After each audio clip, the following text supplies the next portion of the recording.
Excited, no, yung mga kabarangay. Sino po ang tinutukoy kong mga kabarangay? Eh di kayo. Di ba?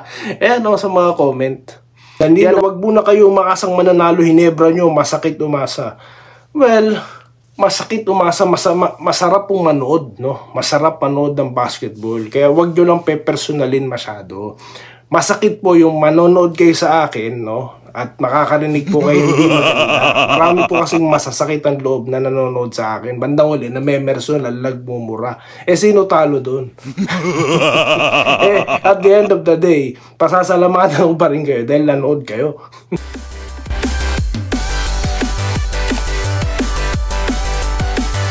Ayan, so welcome back dito, no, sa DNB at topic po natin nandyan na po, no.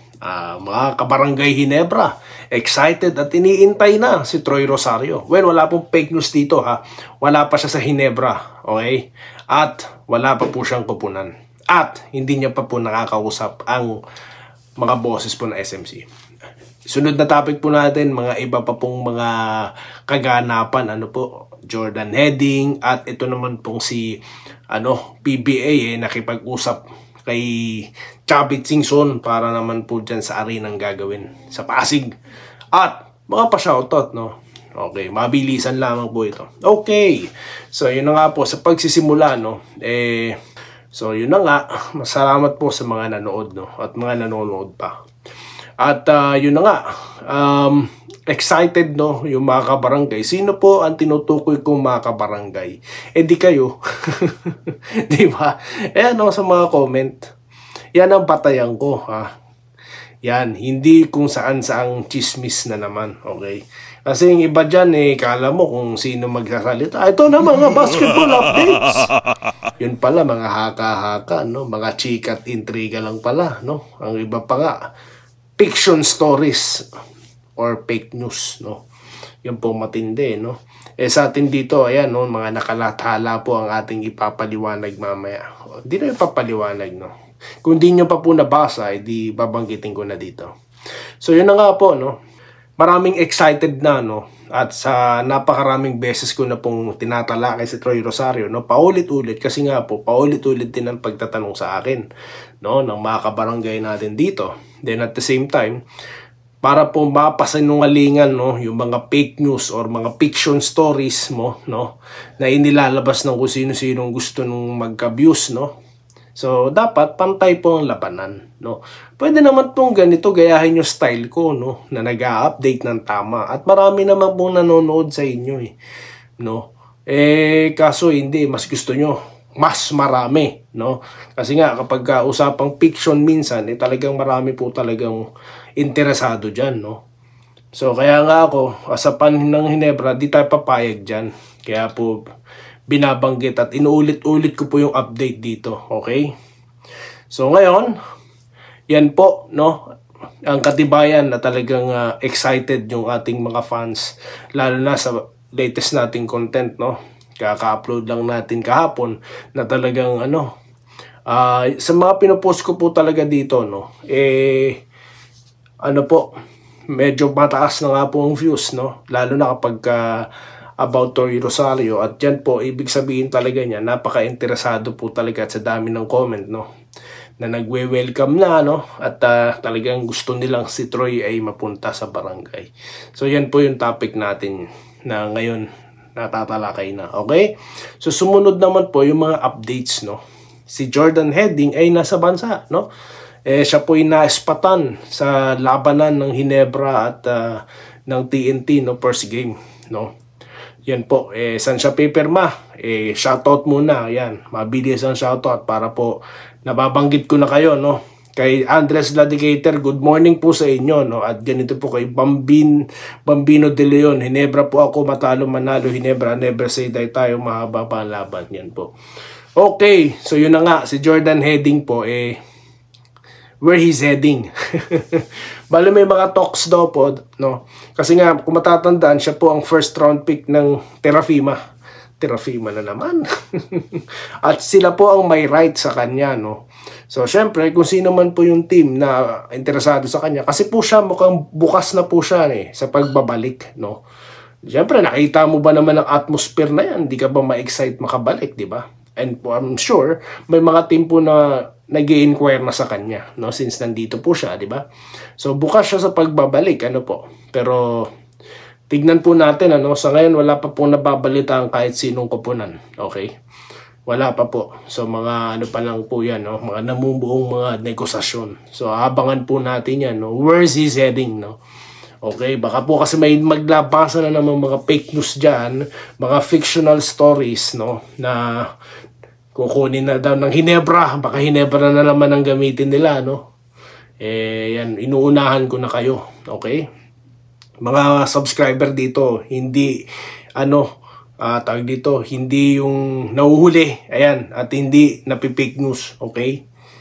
So, ganun. Okay, kay Raymond Iglesia po, no, shoutout po sa inyo. Magpabot ka dun sa New Dynamic Duo ng RJ and Scotty. After game to po, sir, pag-usapan natin yan. At kay Ma'am Joy Econmenda, no, manalo Hinebra sa game 2 for sure yan. Shoutout po kay Ma'am Joy.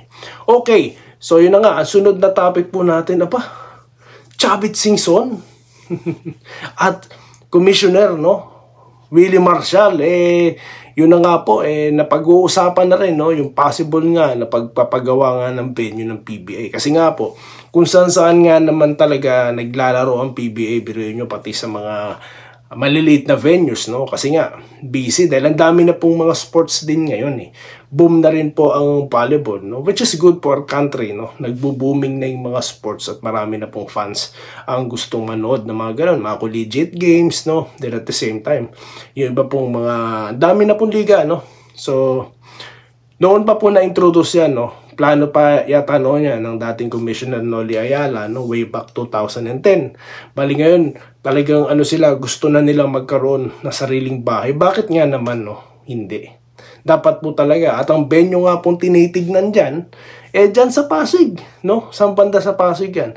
Yung dati pong tinatawag na payanig sa Pasig ng 90s. So, sino po ang nakakaalala dyan, payanig sa Pasig na yan. So, dyan daw po, no, pinaplanong itpatayo. Ayan, so inaantabayanan po natin yan, no. Of course, nakaantabay tayo dyan. Okay, panalo po tayo sa game 2, sabi ni Reden Alonso, no. Shoutout po sa inyo. Kay Wilfredo Bautista, no. Yan, lagi po siyang nagko-comment sa atin. Si Ma'am, yung taga Norway, no. Hi po, Ma'am. And, Danilo de la Cruz from Edibac, Solid Ginebra, de la Cruz family, shoutout po sa inyo. Ganon din po kay Alan Salonga. Pabayaan muna yung mga haters, kulang pag-iisip mga haters. Basta natatapik lang po sila, no? Natatapik lang. Napag-uusapan lang. Diba? So, yan po yung ilan sa mga update about sa PBA. Yung iba naman po kasi, yung mga lumalabas dyan na mga exagerado ng mga kwento. Mga daw, na underestimate daw, tapos in-school daw itong si RJ Abarientos. Parang ganito lang po yan.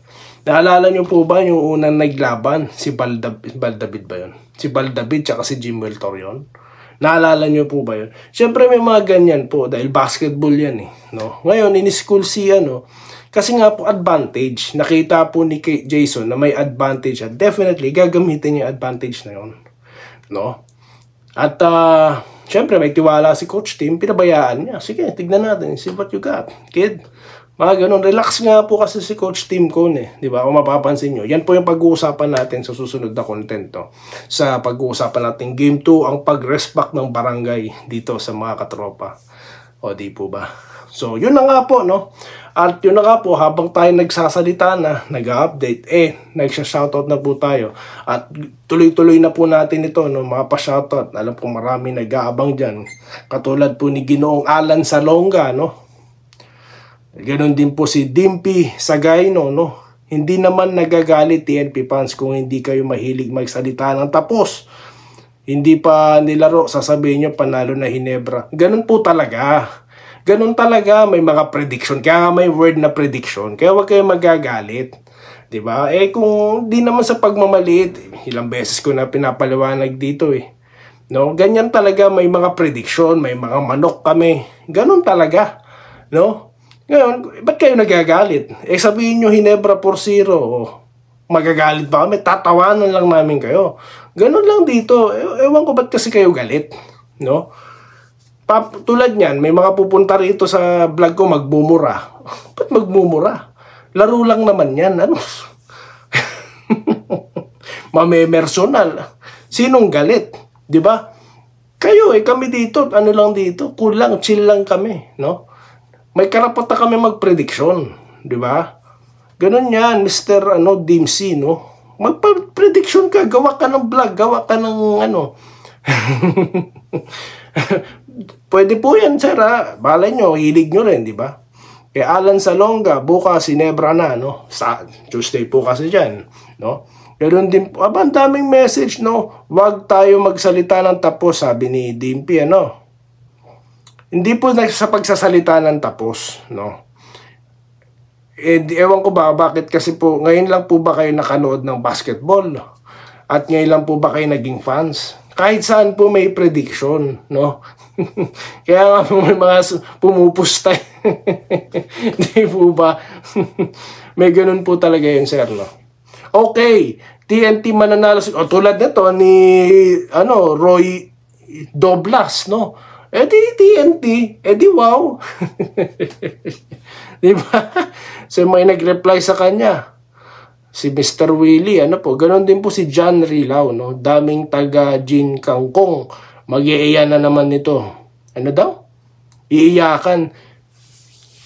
Nabubwisit nga sila sa tawa ko, sir, eh.